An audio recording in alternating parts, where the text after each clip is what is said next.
How to decide payment terms in the export business. ये भी बहुत बार पूछा गया क्वेश्चन है, क्योंकि प्रॉब्लम यहाँ पे आता है ना कि बायर आपको इंक्वायरी तो देता है, कोटेशन देते समय आप सब कुछ लिखते हो, लेकिन आपको हमेशा एडवांस ही चाहिए होता है और बायर हमेशा क्रेडिट पे ही माल लेने की बोलता है।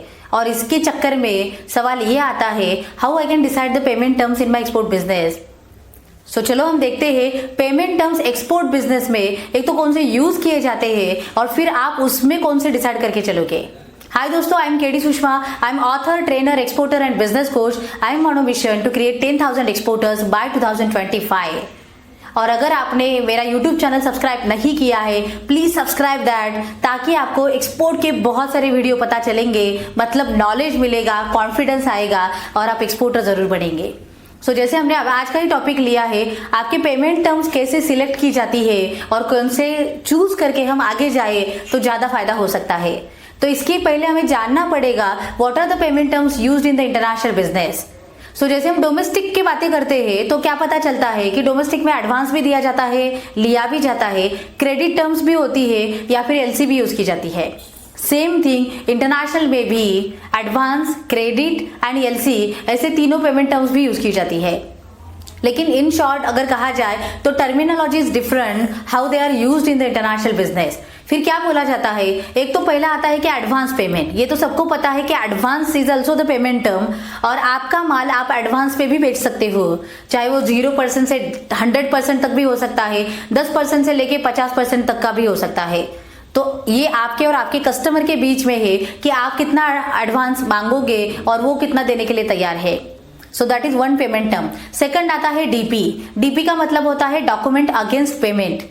ये भी पेमेंट टर्म एक्सपोर्ट बिजनेस में बहुत पॉपुलर है कि डॉक्यूमेंट अगेंस्ट पेमेंट का मतलब ये होता है जब भी आपके डॉक्यूमेंट कस्टमर को मिलते हैं तब वो अगेंस्ट डॉक्यूमेंट पे करता है। इसका मतलब आपकी सेफ्टी होती है कि डॉक्यूमेंट मिलने के लिए उसको पे करना पड़ेगा और तभी जाके उसको डॉक्यूमेंट क्लियरेंस के लिए मिल सकते हैं। So that is the second payment term. DA, this is the third, document against acceptance but within the credit period. इसका मतलब क्या हुआ कि कुछ कस्टमर ने अगर आपको क्रेडिट की डिमांड की है तो आप क्रेडिट तो देंगे, लेकिन इंटरनेशनल में उसके लिए कहा जाता है like DA 30 days. So document against acceptance but within the 30 days. So आपने एक्सपोर्ट तो किया, तो इनवाइस डेट से या फिर जो भी डेट आपकी फाइनल हुई है उस डेट से 30 डेज का क्रेडिट आपने दिया है, तो पैसा कब मिलेगा, जब वो 30 डेज खत्म हो गए तो नेक्स्ट डे जो भी कुछ साइकिल आपका चला होगा उसके हिसाब से उसको पैसा मिल जाएगा। So that is for the credit term. And next आता है दैट इज एलसी। एलसी का मतलब होता है letter of credit. So it is like a bank guarantee. Importer issue करता है और इंपोर्टर अगर डिफॉल्ट होता है तो ओपनिंग बैंक जो भी है इंपोर्टर की, they are taking the responsibility that if importer gets default they will pay you on behalf of the importer.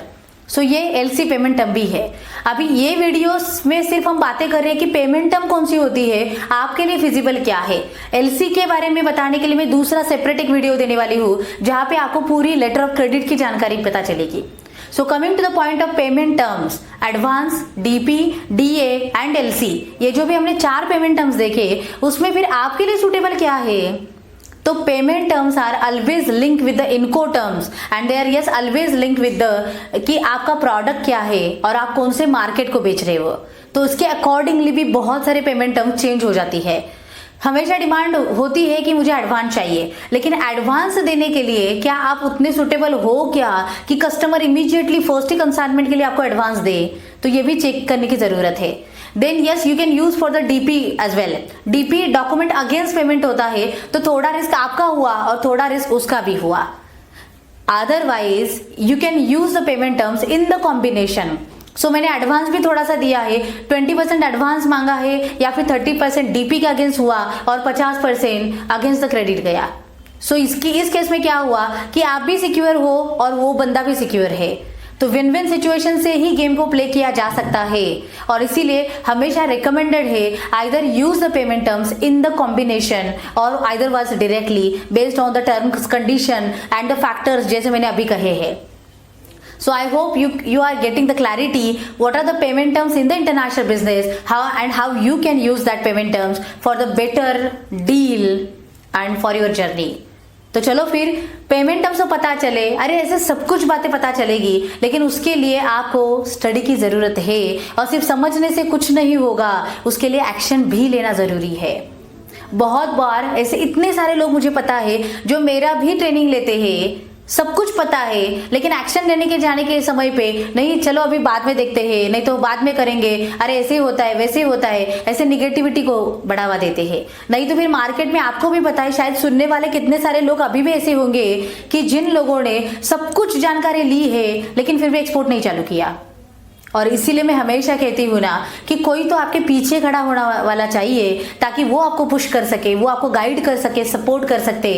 और इसीलिए आपको मेंटोर की जरूरत है। शायद अगर आपकी जर्नी आपसे चालू नहीं हो रही है, इसका मतलब कोई तो धक्का देने वाला चाहिए। तो चलो फिर ढूंढते हैं। अगर आप खुद से चालू होते तो चलो ही पढ़ो, नहीं अगर चालू होते तो किसी को तो बोलो आपको पुश करने के लिए, और तब जाके होगा। एंड यस, जरूर कमेंट में ये भी लिखो कि आपके लिए कौन सी फिजिबल पेमेंट टर्म आपको लगती है, या फिर आज तक आपने कौन सी पेमेंट टर्म यूज की मार्केट में और उसका नतीजा क्या आया। और अगर आपके और भी कोई क्वेश्चन हो related to export import business, yes you can write in the comment and I will make video on that topic in the next part. चलो फिर चलते हैं, एक्शन की जर्नी को चालू करते हैं, because you are born to be successful and yes you will definitely become a successful exporter within a time. Take action.